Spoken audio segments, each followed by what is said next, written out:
Hello, ഈ video നിങ്ങൾ കണ്ടു കിട്ടോ? അതിൻ്റെ അഭിപ്രായങ്ങൾ എന്താണെന്നായി പറയുന്നത്? കേരളത്തെ ഇളക്കിമറിച്ച രാഷ്ട്രീയ കോളിലൊക്കെ ഉണ്ടാക്കിയ ഒരുപാട് ആരോപണ പ്രത്യാരോപണങ്ങളൊക്കെ ഉയർന്ന ഒരു സംഭവത്തിന്റെ പ്രധാനപ്പെട്ട ഒരു അപ്ഡേറ്റിലേക്കാണ്, ഒരു ആന്റി ക്ലൈമാക്സിലേക്കാണ് ഇനി കടക്കുന്നത്. കണ്ണൂർ റെയിൽവേ സ്റ്റേഷനിലുണ്ടായ കരിങ്കൊടി പ്രതിഷേധത്തിനിടെ ഉന്തും തള്ളും മാത്രമാണ് ഉണ്ടായതെന്ന് ആരോഗ്യമന്ത്രി വീണ ജോർജിന്റെ മൊഴി. ആയുധം ഉപയോഗിച്ച് കഴുത്തിന് പരിക്കേൽപ്പിച്ചെന്ന ഗവൺമെന്റ് പരാതി ഇതോടെ പൊളിയുകയാണ്.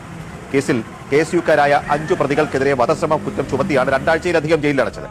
പ്രമാദമായ കേസിൽ തെരഞ്ഞെടുപ്പ് കഴിയും വരെ മൊഴി നൽകാതിരുന്ന മന്ത്രി 2 ദിവസം മുമ്പാണ് വിശദമായ മൊഴി നൽകിയത്. ഫെബ്രുവരി 25 വൈകിട്ട് 3:15 ആരോഗ്യമന്ത്രി വീണ ജോർജ് വന്ദേ ഭാരത് എക്സ്പ്രസിൽ പോകാൻ വേണ്ടി കണ്ണൂർ റെയിൽവേ സ്റ്റേഷനിലെ ഈ 1ാമത്തെ പ്ലാറ്റ്ഫോമിലേക്ക് വരുന്നത്. ഗൺമാനും കൂടെയുണ്ട്, പോലീസിന്റെ സുരക്ഷ ഇവിടെയുണ്ട്. ഈ സമയത്താണ് ഇവിടെ ഒളിഞ്ഞിരുന്ന KSUവിന്റെ നേതാക്കളും പ്രവർത്തകരുമായ ആളുകൾ മന്ത്രിക്ക് നേരെ പെട്ടെന്ന് തന്നെ കരിങ്കൊടിയെടുത്ത് ഓടിപ്പാഞ്ഞ് മുദ്രാവാക്യം വിളിക്കുന്നത്. ഈ ഭാഗത്ത് നിന്നാണ് ജില്ലാ പ്രസിഡന്റ് MC അതുൽ ഉൾപ്പെടെ ഇങ്ങോട്ടേക്ക് പാഞ്ഞെടുത്തത്.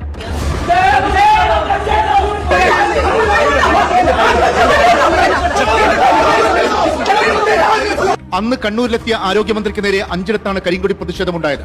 പെരിങ്ങോത്ത് മന്ത്രിക്ക് കരിങ്കൊടി കാണിച്ച യൂത്ത് ലീഗ് നേതാവ് ഷജീർ ഇക്ബാലിനെ CPMമാർ ക്രൂരമായി മർദ്ദിച്ചതാണ് റെയിൽവേ സ്റ്റേഷനിലെ വർദ്ധിത വീര്യത്തോടെയുള്ള പ്രതിഷേധത്തിന് കാരണമായത്. 2 മിനിറ്റോളം 1ാമത്തെ പ്ലാറ്റ്ഫോമിന് മുന്നിൽ കണ്ടത് ഉന്തും തള്ളും ബഹളവും. ഈ കണ്ട പ്രതിഷേധത്തിന് ശേഷമാണ് മന്ത്രി വീണ ജോർജും ഗൺമാനും എല്ലാം 1ാമത്തെ പ്ലാറ്റ്ഫോമിൽ നിന്ന് അവർക്ക് വരുന്ന ട്രെയിൻ 3ാമത്തെ പ്ലാറ്റ്ഫോമിലാണ് അങ്ങോട്ടേക്ക് പോകുന്ന. ആ സമയത്തൊന്നും തന്നെ ഒരു തരത്തിലും പരിക്കുള്ളതായോ വേദനയുള്ളതായിട്ടോ പറയുന്നില്ല. മാധ്യമപ്രവർത്തകർ ഉൾപ്പെടെ സംസാരിച്ചതിന് ശേഷമാണ് മന്ത്രി കടന്നു പോകുന്നത്. പോലീസിനോട്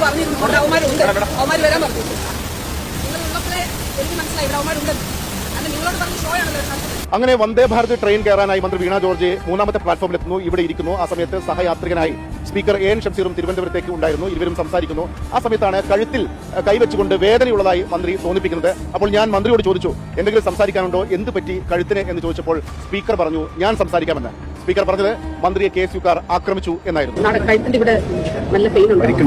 മിനിസ്റ്റർക്ക് നേരെ കയ്യേറ്റ ശ്രമം നടന്നിരിക്കുകയാണ്. മിനിസ്റ്റർ കഴുത്തിന് പരിക്കുണ്ട്. മിനിസ്റ്റർ അഡ്മിറ്റ് ചെയ്യാൻ പോകണം. പ്രതിഷേധത്തിന്റെ ഭാഗമായി വന്ന പ്രതിഷേധം തന്നെ പ്രതിഷേധിക്കുക. ഞങ്ങൾക്ക് പ്രതിഷേധിച്ചു, കയ്യേറ്റം ചെയ്യാനുള്ള ശരിയല്ലല്ലോ. യാത്ര റദ്ദാക്കി മന്ത്രിയെ ജില്ലാ ആശുപത്രിയിലേക്ക് കൊണ്ടുപോയി. വാർത്ത തീ പോലെ പടർന്നു. മുഖ്യമന്ത്രി ഉൾപ്പെടെ ആശുപത്രിയിലെത്തി. റോഡ് നീളെ പ്രതിഷേധമുയർന്നു.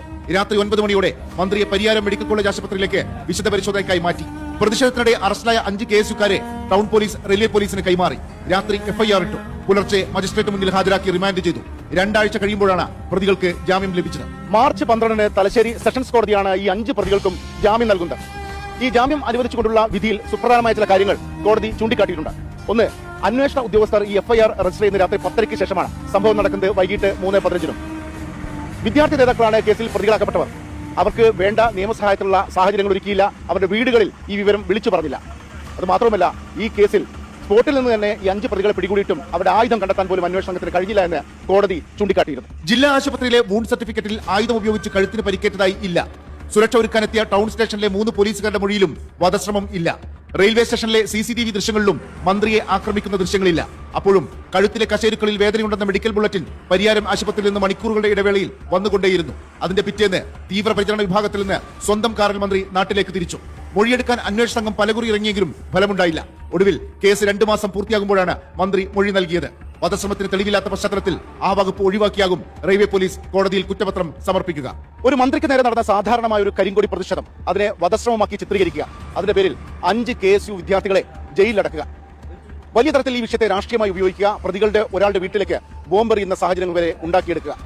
തുടക്കം മുതൽ കോൺഗ്രസും KSUവും ആരോപിച്ചത് ഇത് ആസൂത്രിതമായ ഒരു കള്ളക്കഥയാണ് എന്നാണ്.